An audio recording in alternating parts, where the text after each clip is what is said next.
Hey guys, it's Caden, and welcome to another amazing Autism Digest interview, where today we have a writer who's worked with several individuals, including the daughter of the late great Bram Stoker and James Patterson, and who was a Bram Stoker Award nominee who has used autism to help enhance his writing.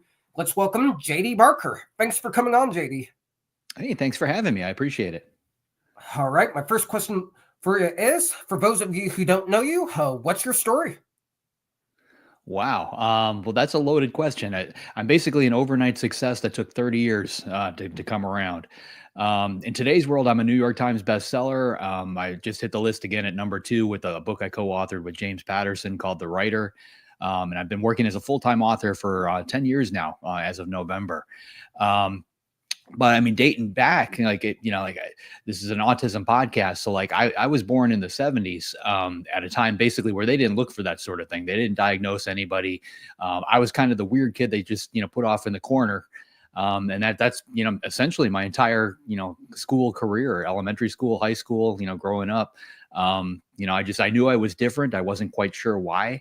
I didn't get a diagnosis until I was 22. So I made it all the way through college, trying to solve that mystery.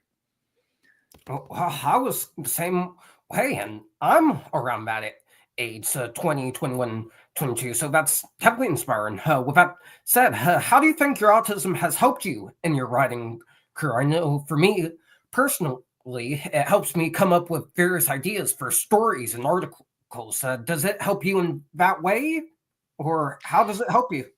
It's funny because when I was diagnosed, I was working in the corporate world. I was a chief compliance officer at a brokerage firm, which is as horrible as it sounds. But I got to work with data, and I loved working with data.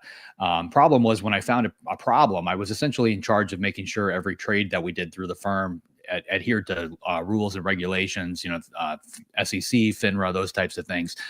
Studying data wasn't the problem, but when I actually found an issue, I had to go out and talk to other people. And essentially, it was a confrontational situation because I had to show them something that they most likely did wrong. I had to explain what they did wrong, and then we had to figure out what we had to do to fix it. I did great with the data, horrible with the people. My boss recognized the fact that I was good at my job, so he sent me to anger management classes, thinking that that's what the problem was. And I was sitting in the initial therapy session with this psychologist. We got about 20 minutes in, and she stopped and she's like, "Have you ever been tested for autism?" And I didn't even know what that was. Now, not really. I mean, I knew, like Rain Man, like little silly stuff that I learned through Hollywood. But other than that, I really had no clue. But after that, we did some testing, and we landed on a diagnosis of Asperger's syndrome. Today's world, you're just on the spectrum somewhere.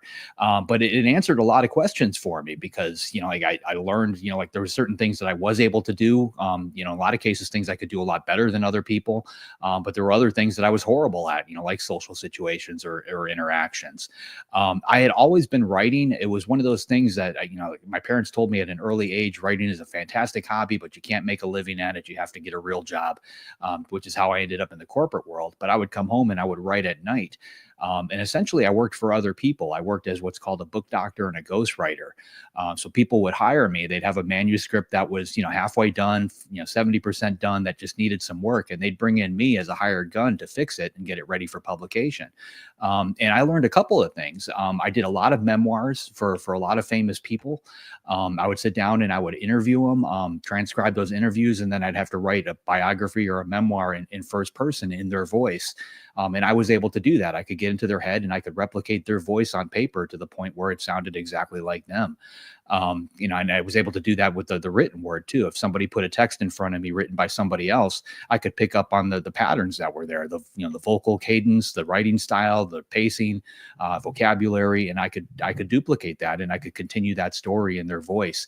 At the time that got me a lot of work in that world, but I had no idea that it was actually tied to autism. I wouldn't be able to do that without autism. It's essentially the same thing we do when we go into a social situation. We mimic what we see other people doing.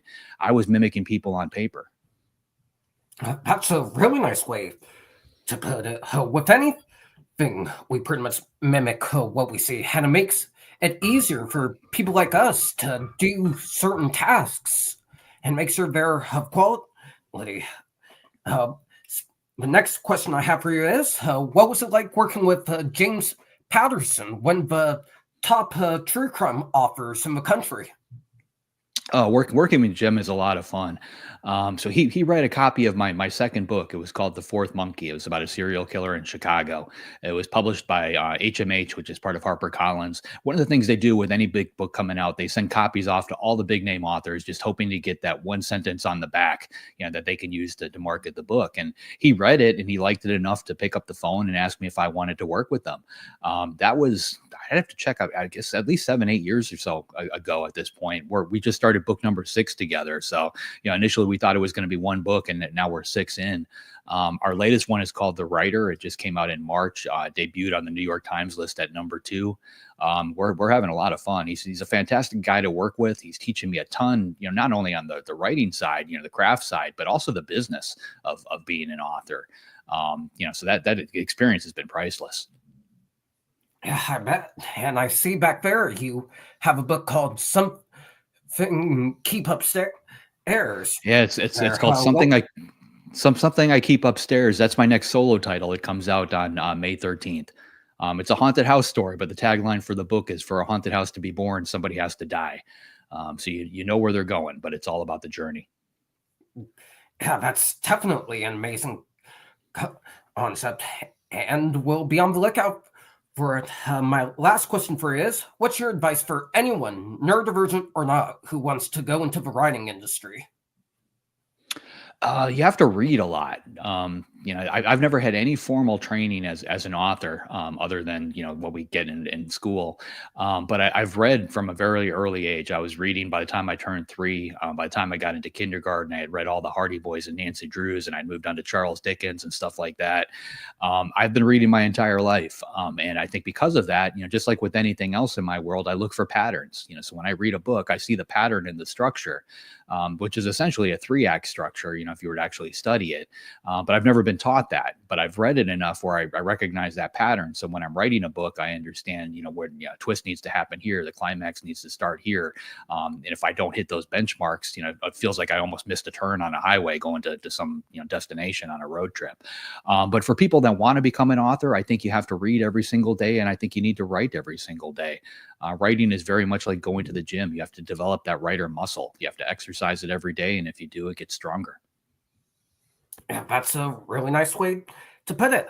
All right, guys, that's going to do it for this interview. Thank you so much to JD for coming on today. If you guys want to see more amazing interviews, be sure to like, comment, subscribe, and be sure to check out JD Barker's Something I Keep Upstairs when it comes out on the 13th of May.